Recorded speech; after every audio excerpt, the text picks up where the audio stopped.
জনপ্রিয় অভিনেতা মিশা সওদাগরকে রাস্তায় মারধর করেছে একদল উত্তেজিত জনতা। এমনই এক ভিডিও ছড়িয়ে পড়েছে সামাজিক যোগাযোগ মাধ্যমে। একই সঙ্গে ছড়িয়ে পড়েছে হাসপাতালের বিছানায় শুয়ে থাকা মিশার এক ছবি, যা দেখে অনেকে ধরিয়ে নিয়েছেন মারধরেই হাসপাতালে ভর্তি হয়েছেন অভিনেতা।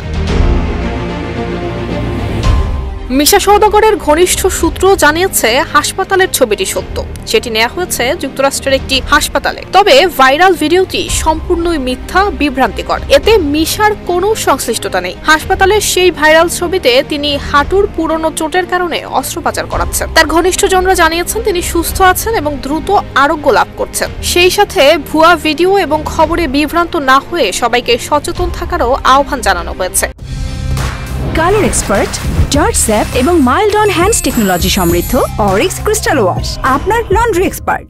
মিশা সওদাগর বাংলাদেশের একজন জনপ্রিয় বহুমুখী অভিনেতা, যিনি বিভিন্ন চলচ্চিত্র, নাটক এবং ওয়েব সিরিজে অভিনয় করে দর্শকদের মন জয় করেছেন। বিশেষ করে তার কমেডির দক্ষতা এবং চরিত্রাভিনয়ের জন্য তিনি বেশ পরিচিত। 2016 সালে মিসড কল ছবিতে বৃহন্নলা চরিত্রে অভিনয় করে প্রশংসিত হন মিশা, যেখানে তিনি সমাজের একটি সংবেদনশীল দিক তুলে ধরেন। এই সিনেমার শুটিং এর সময় নাচের দৃশ্যে পড়ে গিয়ে তার পায়ের লিগামেন্ট ছিঁড়ে যায়। এরপর থেকে দীর্ঘদিন ধরেই হাঁটুর সমস্যায় ভুগছিলেন এই অভিনেতা।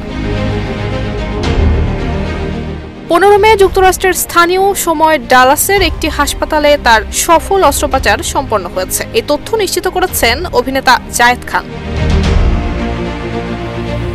নুসরাত জাহান মেহেক, ঢাকা পোস্ট।